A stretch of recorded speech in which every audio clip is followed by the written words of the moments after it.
ایسے شخص سے کیا امید کی جا سکتی ہے کہ وہ دنیا میں کوئی نیکی بھی اللہ کے واسطے کر سکے گا، کوئی قربانی بھی محض اپنے دین و ایمان کے خاطر برداشت کر سکے گا؟ لہٰذا ایسے شخص کا دل بھی ناپاک اور اس کا وہ مال بھی ناپاک جسے وہ اس طرح جمع کرتا ہے۔ کتنا ہمیں یہ سوچنا ہے کہ ہمارے مال ہم کس طرح جمع کر رہے ہیں۔ ہمارے جتنے بھی مینز ہیں وہ حلال ہیں۔ ہم اگر کہیں جاب کر رہے ہیں تو ہم حلال کی کمائی ہمارے اندر آ رہی ہے، ہم جاتے ہیں پراپر جاب کر کے، پھر ہم واپس آتے ہیں کہ ہم سائن کر کے صرف چلے آتے ہیں۔ تو یہ سب چیز ہم کو بہت سوچنی ہے کہ ہم کیا اپنے پیٹوں میں ڈال رہے ہیں۔ زکوٰۃ ایک امتحان ہے پیاری بہنوں، right? It's a test for all of اس۔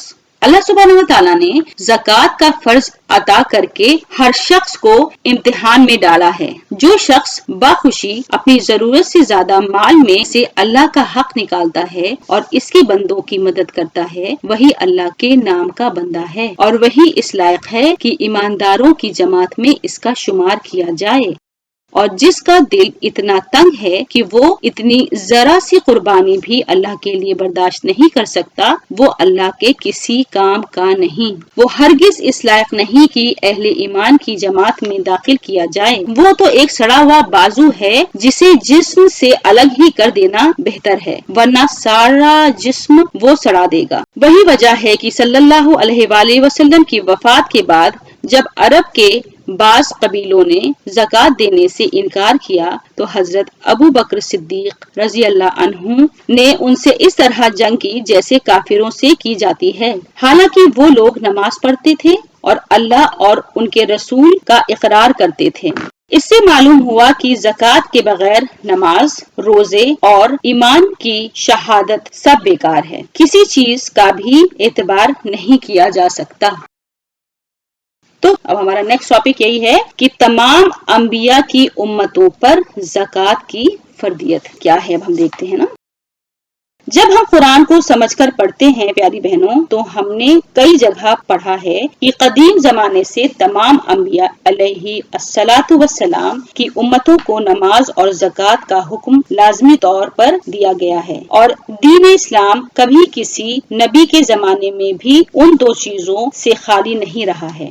حضرت ابراہیم علیہ السلام اور ان کی نسل کے انبیاء کاس کر فرمانے کے بعد ارشاد ہوتا ہے، ہم نے ان کو انسانوں کا پیشوا بنایا، وہ ہمارے حکم کے مطابق لوگوں کی رہنمائی کرتے تھے، ہم نے وحی کے ذریعے سے ان کو نیک کام کرنے اور نماز پڑھنے اور زکوٰۃ دینے کی تعلیم دی اور وہ ہمارے عبادت گزار تھے۔ سورہ انبیاء آیہ نمبر 73۔ سیدنا اسماعیل علیہ السلام کے مطابق ارشاد ہے سورہ مریم آیہ نمبر 55 میں، وہ اپنے لوگوں کو نماز اور زکوٰۃ کا حکم دیتے تھے اور اللہ کے نزدیک برگزیدہ یعنی کہ چوزن ونس تھے۔ حضرت موسیٰ علیہ السلام نے اپنی قوم کے لیے دعا کی، اے اللہ ہمیں اس دنیا کی بھلائی بھی عطا کر اور آخرت کی بھلائی بھی۔ آپ کو معلوم ہے کہ اس کے جواب میں اللہ سبحانہ و تعالیٰ نے کیا فرمایا؟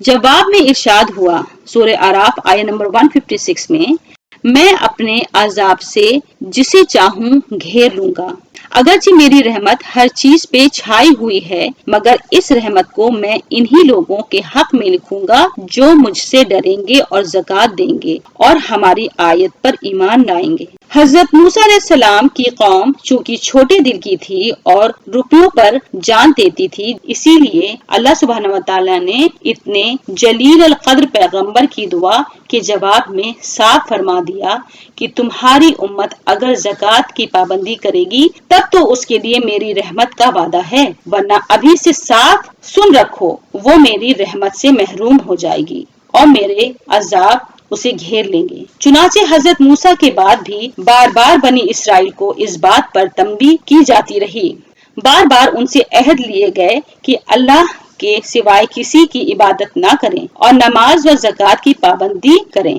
سورہ بقرہ آیہ نمبر 10 میں ہم اس کو دیکھ سکتے ہیں۔ یہاں تک کہ آخر میں صاف نوٹس دے دیا گیا سورہ مائدہ کی آیہ نمبر 12 میں اللہ سبحانہ تعالیٰ نے فرمایا، اے بنی اسرائیل میں تمہارے ساتھ ہوں، اگر تم نماز پڑھتے اور زکوٰۃ دیتے رہو اور میرے رسول پر ایمان لاؤ اور جو رسول آئے ہیں ان کی مدد کرو اور اللہ کو قرض حسنہ دو